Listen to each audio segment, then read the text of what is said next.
هلو يا مساء السكر، أهلا بيكم في قناة دكتور ساينس والدكتور سمر.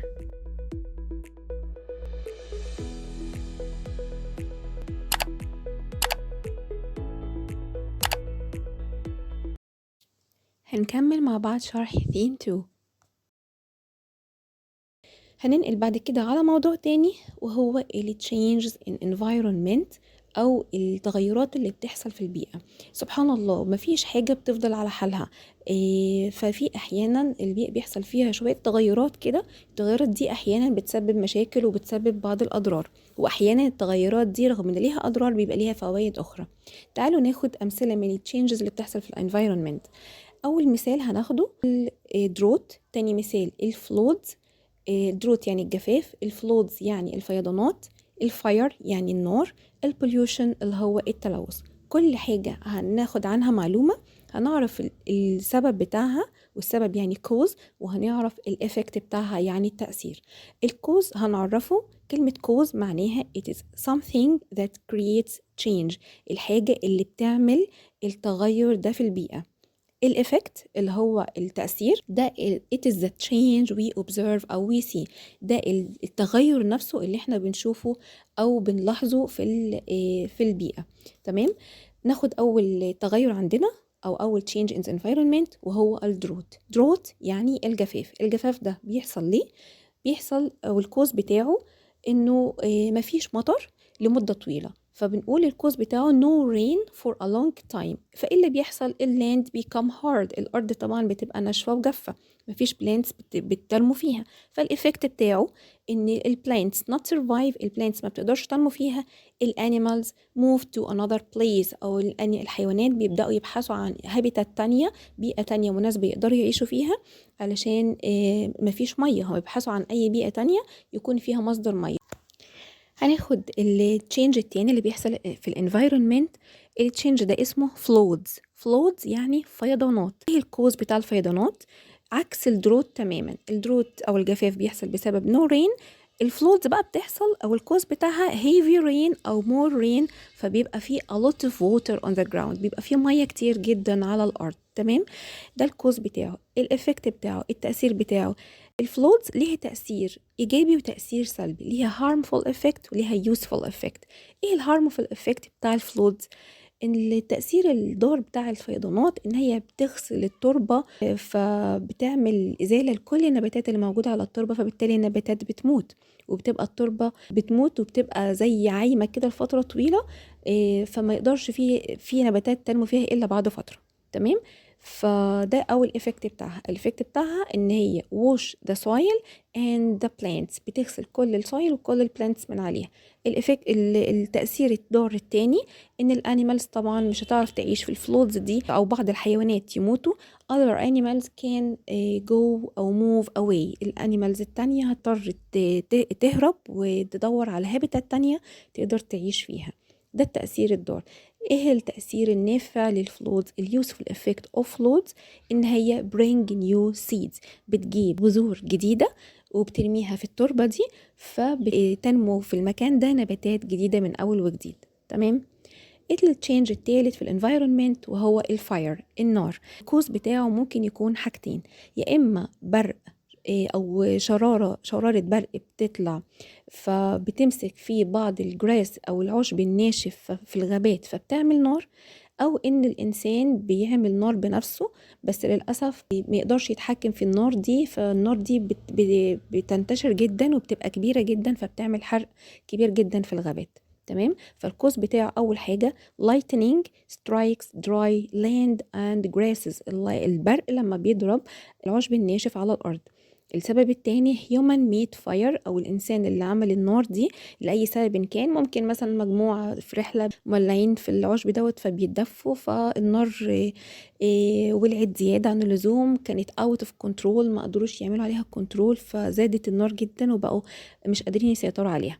تمام، الفاير دي ليها تأثيرين. تعالوا الأول نتكلم عن التأثير الضار بتاع النار. الهارمفul effect بتاعها إن هي harm the habitats، يعني بتضر البيئة، فبالتالي مفيش أي animal ولا أي plant يقدر ينمو في الهابيتات دي. تمام. طبعا حرقت كل الهابيتات بكل ما فيها، الجراس اثرت على الارض الكلام ده، فبدات تبقى ايه الهابيتات دي او البيئه دي غير صالحه ان اي كائن حي ينمو فيها او يعيش فيها. تمام. ده التأثير الضار. ايه بقى التأثير المفيد بالنسبة للفاير؟ الفاير بتعمل ايه؟ الفاير بتحرق كل الويست او الليتر. كلمة ليتر معناها زي فضلات بتاعة الديد animals او الويست اوف ذا animals اللي بتبقى موجودة على التربة، كلها بتحرقها وتتخلص من كل الفضلات الضارة، وبتبقى سايبة بس النيوترينتس أو العناصر الغذائية الموجودة جوه الحاجات دي. العناصر دي بتفيد التربة، فلما بعد كده يجي أي بلانت بقى ينمو في التربة دي، البلانت طبعا بياخد العناصر الغذائية بتاعته من الروتس بتاعته اللي بتبقى جوه التربة، فيلاقي التربة دي مليانة عناصر غذائية كويسة، وأي ويست مبقاش موجودة أصلا على اللاند، بتبقى الفاير دي كلتها أزلتها خالص. تمام. فاليوسفul effect of the fire is that it clean the dead litter and return the nutrients to the soil. بتزيل خالص اي بقايا ميتة فيها ويست وفيها حاجات مش كويسة او ضار للتربة، وبترجع تاني العناصر الغذائية للتربة. رابع حاجة في التشينج اللي بيحصل في الانفايرمنت هو البوليوشن. البوليوشن اللي هو التلوث. الكوز بتاعه ايه؟ السبب بتاعه ايه؟ طبعا اسباب التلوث كتير جدا. في مثلا اسباب بتعمل تلوث في الووتر، اسباب بتعمل تلوث في الاير، اسباب بتعمل تلوث في السويل، وهكذا. الكوز بتاعتنا اللي موجودة عندنا اول حاجة الفولكانوز اللي هي البراكين، والبراكين دي طبعا بتطلع غازات سامة تضطر انها تلوث الهواء، وده طبعا بيبقى ضار على كل الكائنات الحية سواء انسان او حيوان او نبات. فالفولكانوز دي سبب من اسباب البوليوشن. برضو الماشينز pollute the air. الماشينز والفاكتوريز، الماشينز اللي هي المكن او المصانع، اي حاجه بتشتغل زي والكار اكزوستس كمان عوادم السيارات، كل ده يعمل air pollution او بيلوث الهواء. السبب التاني throwing trash and chemicals in the water. ان الانسان بيرمي القمامه او بعض المواد الكيميائيه الضاره في الميه، فبالتالي بيعمل تلوث في الميه. الميه دي لما بتتلوث بتضر الكائنات الحيه اللي عايشه في الميه دي، يعني الفش واي كائنات تانية ممكن تتضر وممكن تموت. وممكن طبعا لو الووتر دي الانسان بيشربها هتبقى طبعا فيها مواد ضاره، الانسان مش هيقدر يشرب منها او هتضر الانسان. ايه كمان ممكن ان الهيومن throwing garbage on the ground، لما يرموا الجاربيج القمامة على الأرض، وبالذات لو الأرض دي فيها تربة ممكن ينمو فيها زرع، فطبعا التربة دي بسبب القمامة اللي فيها وبيبقى فيها عناصر ضارة جدا للتربة، فما بتبقاش صالحة ان اي زرع ينمو فيها، فبالتالي بيلوث التربة. ايه الافكت بتاع البوليوشن؟ تاثير البوليوشن طبعا دايما البوليوشن تاثيره ضار جدا، هو harm الهابيتات and the wild life. بيضر الهابيتات، بيضر البيئه بكل ما فيها، وبيضر كمان الحياه البريه، لان في بعض الحيوانات بتعيش طبعا في الحياه البريه، فالفولكانوز مثلا لما تطلع غازات سامه وفي منطقه فيها مثلا غابات او كده، فطبعا ده هيضر الايه اي كائنات حيه في المنطقه دي او موجوده في الحياه البريه. تعالوا ناخد نوع تاني من انواع التشينجز اللي بتحصل في الانفايرمنت. التشينجز دي سببها البلانتس اند انيمالز، يعني البلانتس والانيمالز ممكن يعملوا تشينج في الانفايرمنت للاسف وبيكون التشينج ده كمان ضار جدا. اول مثال عندنا من الانيمالز اللي بتعمل تشينج في الانفايرمنت goats grazing on land. يعني ايه الكلام ده؟ يعني الراعي الجائر للماعز، يعني ان الماعز لما بترعى في اماكن فيها حشائش بتاكل الحشائش بزيادة جدا، فبتضر الهابيتات طبعا اللي فيها الحشائش دي، بتضر الارض السويل من ناحية، من كتر اكلها بتخلي السويل ناشفة وجافة، وكمان بتبقى المنطقة اللي فيها الجراسز دي لما كل الجولدز اكلت كل الجراسز زيادة عن اللزوم، الجراسز دي نفسها كانت موطن لبعض الكائنات الحية التانية، فبالتالي هي أصبحت كده غير صالحة لنمو كائنات حية أخرى. فالجوت grazing on land ده معناه إن الجوت grazing grass in high amounts، بتاكل grass بكميات كبيرة جدا، فبيؤدي إلى حاجة اسمها over grazing اللي هو الرعي الجائر للماعز. تمام. الأوفر grazing ده طبعا harms the environment، بيضر البيئة جدا، بيخلي مفيش no food أو no shelter for other organisms، ما بيخليش فيه أكل ولا مأوى للكائنات الحية الأخرى اللي بتكون عايشة في المنطقة دي. والجراوند كمان أو اللاند become hard and sandy، اللاند نفسها بتبقى ناشفة وبتبقى رملية بيصعب فيها الزراعة. تمام. في نوع تاني من أنواع البلانتس اللي بتعمل بتشينج in the environment، بتضر البيئة، حاجة اسمها الووتر هايسنس. الووتر هايسنس اللي هي معناها ورد النيل.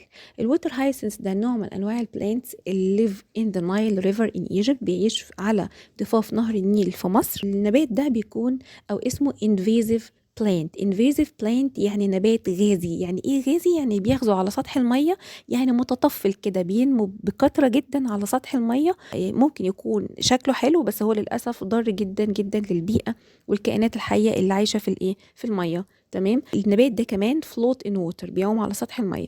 الإفكت بتاعه طبعا النبات ده لما بينمو بكميات كبيرة على سطح المية بيستهلك كميات مية كبيرة جدا، يبقى use a lot of water. ايه كمان؟ النبات ده من كتر ما بينمو بشكل كبير جدا ومتشعب على سطح المية بيمنع وصول الضوء الشمس والأكسجين للكائنات الحية اللي موجودة تحت المية. طبعا تحت سطح المية يكون في موجود كائنات حية، أحيانا في فيش، تيرتل، أي كائنات حية موجودة تانية عايشة جوه النيل أو عايشة جوه أي ريفر لو بينمو عليها النبات ده. محتاجة sunlight، محتاجة ضوء الشمس ومحتاجة الأكسجين علشان تتنفس. هما بيتنفسوا في المية بس برضو بيتنفسوا أكسجين دايب جوه المية. فالنبات دوت لما بينمو بكتر على سطح المية بيمنع بقى وصول السانلايت والأكسجين تحت المية، فهو prevent sunlight and oxygen from reaching to other plants under the water أو animals under the water. بيمنع السانلايت والأكسجين إن هو يوصل للبلانت أو الأنيمالز تحت المية.